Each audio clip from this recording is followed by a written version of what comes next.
Fala pessoal do sexto ano, tudo bem? Bom, então vamos começar aqui a sexta semana. Só para mostrar para vocês também, eu estou disponibilizando todas as aulas no YouTube, tá? Eu vou passar o link para vocês lá no WhatsApp, para vocês terem acesso a todas as aulas que eu já dei do PET 3, tá bom? Então aqui, ó, aqui esse é o meu canal, tá? Descomplica o PET em História. Aqui tem o início normalmente vai aparecer assim para vocês, ó. Daí vocês colocam aqui em playlist, vocês abrem a playlist aí, daí ó, só clicar aqui, ó, no caso no celular seus vai ser até mais fácil que vai aparecer todas as playlists verticalmente aqui. Aí você vai aqui, ó, ver playlist completa, daí tem lá a primeira semana do PET 3, segunda, terceira, quarta e quinta. E essa aqui que é a sexta pra gente completar o PET, certinho? Depois é só clicar aqui nos vídeos e assistir as minhas aulas, tá bom? Então vamos aqui para o PET 6, ó, na semana 6 suas. Ó. Unidade temática, invenção do mundo clássico, contraponto com outras sociedades. Então a gente ainda está estudando o mundo clássico. O que seria esse mundo clássico? Seria por volta de 2000 a.C., tá? Onde a gente estuda as civilizações gregas e romanas, tá? E também um pouco da egípcia. Objeto de conhecimento, significado, conceito de império e as lógicas de conquista, conflitos e negociações dessa forma de organização política. Então, como a gente vê nos impérios, eles invadiam outras terras, né? Às vezes até com outros impérios ou outras tribos e tudo mais. E isso fazia com que eles conseguissem tanto riquezas, né? Que eles acabavam roubando dessas outras civilizações, quanto essa parte de território, né? Então eles expandiam o território, conseguiam mais gente e tudo mais. Habilidade, no caso aqui, mais para os professores, né? E o conteúdo relacionado, ó. Roma Antiga, origens lendárias de Roma, que a gente já estudou, período monárquico, república, a luta entre plebeus e patrícios, né? Plebeus, no caso, é uma palavra que a gente usa até hoje, tá? Plebeus é como se fossem as pessoas mais humildes, tá bom? Então, plebeus aqui seriam os humildes, né, a população em geral, e os patrícios seriam as pessoas que tinham dinheiro na época, né, que tinham poder, tá bom? Nascimento do direito romano, as conquistas romanas e suas consequências, influência da cultura grega, no caso hoje em dia, né? A invenção do latifúndio e escravismo, então aqui a gente vai abordar um pouco sobre o tema de escravidão, que não é uma escravidão, digamos assim, comercial. Eles até comercializavam alguns escravos africanos, mas só que esse conceito de escravidão que a gente tem hoje, né, da escravidão negra no Brasil, é um pouco diferente da escravidão no Império Romano, tá? Que normalmente era por dívidas, ou às vezes teria venda de escravos, só que essa venda de escravos normalmente eles eram empregados na construção, né? Construção de estradas ou de algum palácio, alguma coisa assim. Só que essa escravidão normalmente não tinha negociação, tá? Então, alguns filmes aparece essa parte de negociação, mas no próprio Império, normalmente esses escravos, às vezes, eles tinham até o intuito de serem professores, tá? Professor, como assim um escravo vai ensinar coisa para os outros? Então, vários escravizados eram pessoas que falavam várias línguas, tinham uma cultura diferente, e as pessoas acabavam aprisionando esse escravo, né, essa pessoa, para ministrar aula, para dar aula para as crianças ou para os adultos e tudo mais. Revolta dos escravizados, reforma agrária, crise da república e fortalecimento do exército. Então, vamos para o texto, eu vou ler ele rapidamente aqui, para a gente começar os exercícios e terminar a semana 6, tá? Então aqui, ó, apresentação. O Império Romano foi um dos maiores da humanidade, chegando em seu domínio máximo à ocupação de parte da Europa, da Ásia e do norte da África. A política de expansão do território foi baseada na força militar de suas legiões e, ironicamente, essa foi um dos motivos para o seu fim. Então, as legiões eram como se fossem formações do exército, né? Eram tropas do exército que iam para as fronteiras do Império Romano combater os bárbaros, né? E a gente vai saber aqui no texto quem eram os bárbaros. O exército romano era um dos mais treinados e bem equipados da época, e para mantê-lo era preciso investir uma grande quantia em dinheiro. que era obtida através de conquistas dos novos territórios e do pagamento de impostos pelos cidadãos romanos. Enquanto as vitórias foram acontecendo, o Império continuou tendo dinheiro. Entretanto, chegou ao ponto em que as legiões pararam de conquistar novos territórios ou a perder novas batalhas, diminuindo suas posses e riquezas. Além disso, a mão de obra usada era escravista, que era adquirida através das batalhas em que os soldados inimigos eram presos usando o trabalho na lavoura. Outro fator que levou à crise do Império Romano foi exatamente a crise alimentar, pois sem escravizados para trabalhar no campo, a produção de alimentos diminuiu. Somando a isso, houve um grande processo de ruralização, pois muitos trabalhadores urbanos migraram para os campos e os donos dessas propriedades rurais usavam mão de obra para manter suas terras produtivas. Nesse cenário de crise, os romanos faziam aliança com povos bárbaros para manter uma boa relação comercial. Bárbaro era todo aquele que não tivesse sido conquistado pelos romanos, ou seja, era o que vinha de fora, o estrangeiro. Esses povos vinham do norte da Europa, chamados germânicos. Havia também os povos do Oriente Médio e de outras partes da Ásia, que eram chamados bárbaros como os hunos. Então aqui, ó, nessa partezinha do mapa, a gente vê o quê? A gente vê aqui, ó, Europa, né?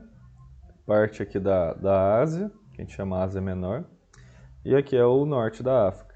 Então toda essa parte aqui, ó, foi uma parte de dominação romana. Daí vocês percebam que uma parte do norte da Europa que não foi conquistada, é aqui que a maior parte dos bárbaros residiam, tá? Eles moravam nessa parte aqui, ó.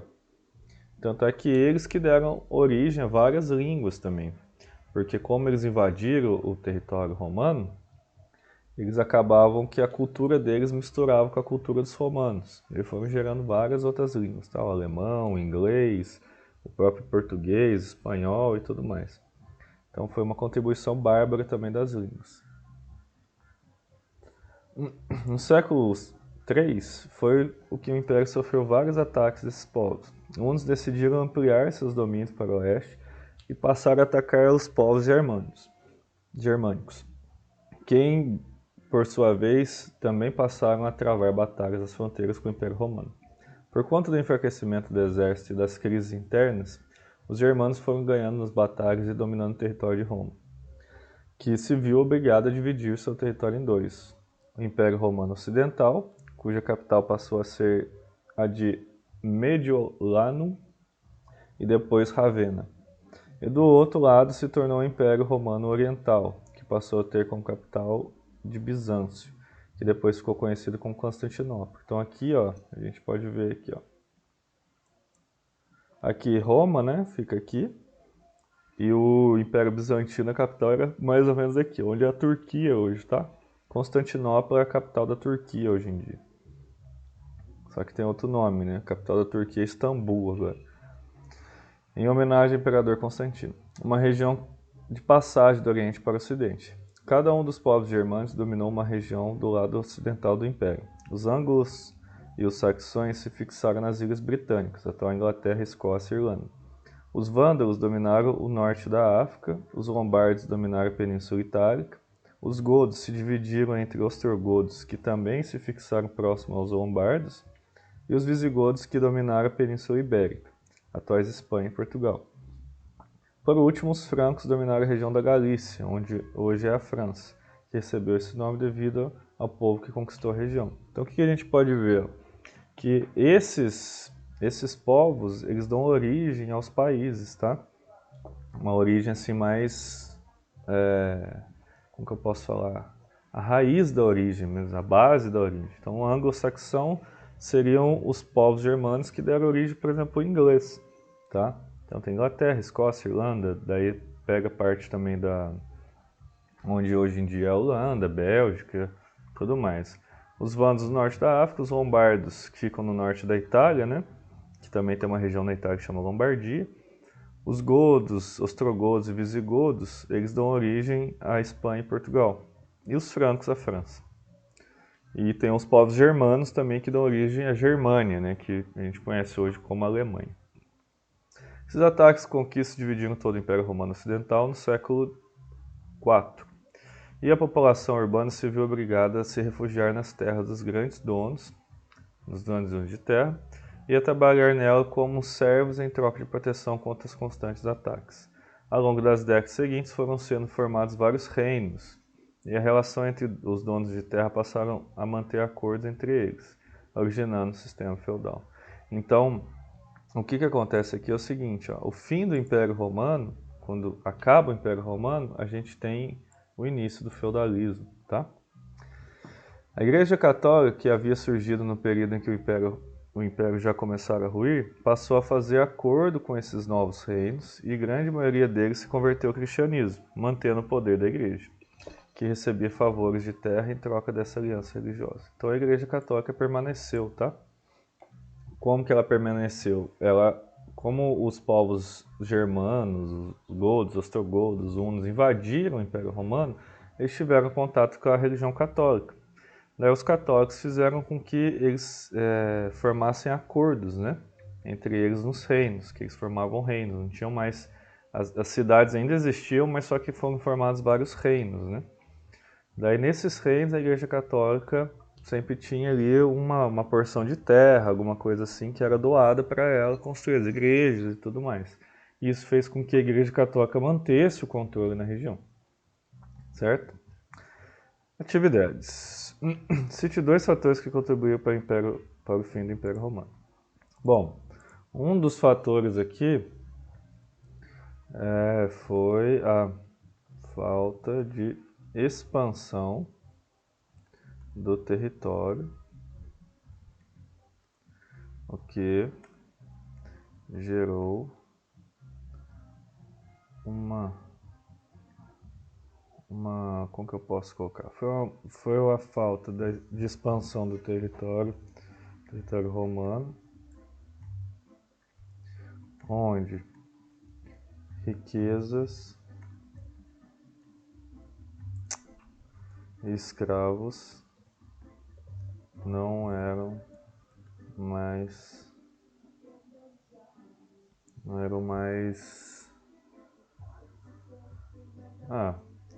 onde que esses caras ficavam se tornaram escassos. Ups. E outra coisa aqui, ó, que não cita no texto, é legal falar também, a expansão do cristianismo.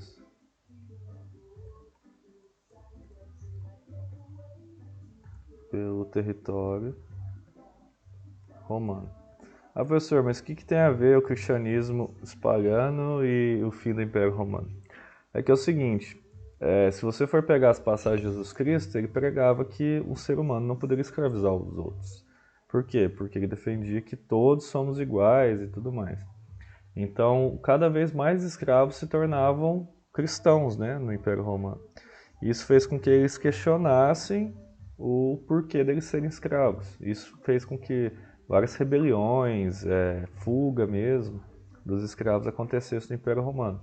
Isso fez o quê? Fez com que desabastecesse o Roma com os alimentos, né? Porque eles que produziam os alimentos no interior. Então, se você não tem mais alimento, não tem como você ficar nas cidades, né? Você tem que partir para o campo para tentar alimentar sua família e tudo mais. Leia o verbete abaixo. Bárbaros. Bárbaro, adjunta de nominal, acho, adjunto... Isso aqui é a parte de português que o professor, infelizmente, não entende tanto. Do latim, bárbaros. Há um bárbaro, estrangeiro, inculto, selvagem. Adjetivo e substantivo masculino. Que ou quem é estrangeiro ou não falava o grego ou latim, em relação aos gregos e romanos da antiguidade. Que ou quem é rude ou grosseiro. Que ou quem não é considerado civilizado. Que ou quem tem comportamento violento, selvagem. Com base nos significados da palavra bárbaro, responda. Existe alguma relação entre ser estrangeiro e não ser civilizado? Bom, o que acontece é o seguinte, na época do Império Romano, quem não era romano, não falava o latim ou o grego, era considerado bárbaro, porque eles colocavam a cultura deles acima das outras, certo? Ah, professor, mas isso acontece hoje em dia? Acontece. Principalmente nos países que são considerados ricos hoje em dia, tá? Então, você pega os Estados Unidos, alguns países da Europa e tudo mais, eles exportam a cultura deles como sendo a melhor, digamos assim. Só que a gente acaba não valorizando a nossa, né? Que é a coisa mais importante. Então, existe alguma relação entre estrangeiro e não civilizado? No Império Romano, sim. Império Romano, sim. Pois os estrangeiros eram considerados, vou colocar entre aspas aqui, ó, inferiores aos romanos, tá? Por não falar a mesma língua, por não ter a mesma cultura e tudo mais. Porque os romanos chamavam os outros povos de bárbaros. Então, o que acontece? Eles chamavam de bárbaros, a palavra bárbaros em latim quer dizer barba também. Então, eram pessoas que normalmente tinham barba, tá? A maior parte desses povos, assim, eles tinham barba. E ter barba, por exemplo, no Império Persa, né, que ali ó, foi o território onde o islamismo cresceu bastante, todos os homens praticamente usavam barba, tá? Era uma tradição os homens terem barba, não cortarem a barba. Então, por que eles chamavam os outros povos de bárbaros? Pois eles não tinham a mesma cultura e não falavam a mesma língua dos romanos. Hoje em dia, qual é a definição mais adequada para o conceito de bárbaro? Então, bárbaro hoje em dia é um conceito de selvagem, né? Uma pessoa assim que pode ser agressiva, pode ser uma pessoa que não saiba conversar, então é uma pessoa rude, uma pessoa inconveniente, normalmente está ligado a isso, tá? Só que na época do Império Romano era uma espécie de xingamento, tá? Uma espécie de colocar a pessoa abaixo da cultura que você faz parte. Então, qual as definições mais adequadas? Pode ser uma pessoa rude, uma pessoa selvagem, né? Selvagem. Quando a gente chama de sem educação, né? Etc. Nesse sentido, mais ou menos, tá? E a 3 aqui, ó. A Igreja Católica surge dentro do Império Romano e se torna a religião oficial do Estado. O que acontece com a Igreja Católica com o fim do Império? Então, como o texto falou lá no último parágrafo, a Igreja Católica começou a fazer acordos com os impérios que estavam se formando, né? Que chega a época do feudalismo, né? Então, a Igreja Católica, através desses acordos, ela conseguiu perpetuar e permanecer nos territórios, né? Ela não foi expulsa, por exemplo, igual os romanos foram, alguns foram expulsos da cidade e tudo mais. Então, a Igreja Católica permaneceu no território romano através de acordos com os reinados que começaram a se expandir após o fim do Império, vou colocar entre maiúsculo aqui, Império Romano, certo? Bom, gente, é isso aí. Essa semana é bem curtinha. Aqui tem as referências, né, que são os livros e tudo mais. Se tiverem alguma dúvida aqui na parte dos exercícios, pode ser da sexta semana ou de qualquer outra semana aqui, é só mandar mensagem lá no Zap, tá? Esse videozinho aqui eu vou colocar lá no YouTube para vocês verem. Então, até a próxima, pessoal. Até o PET 4. Abraço.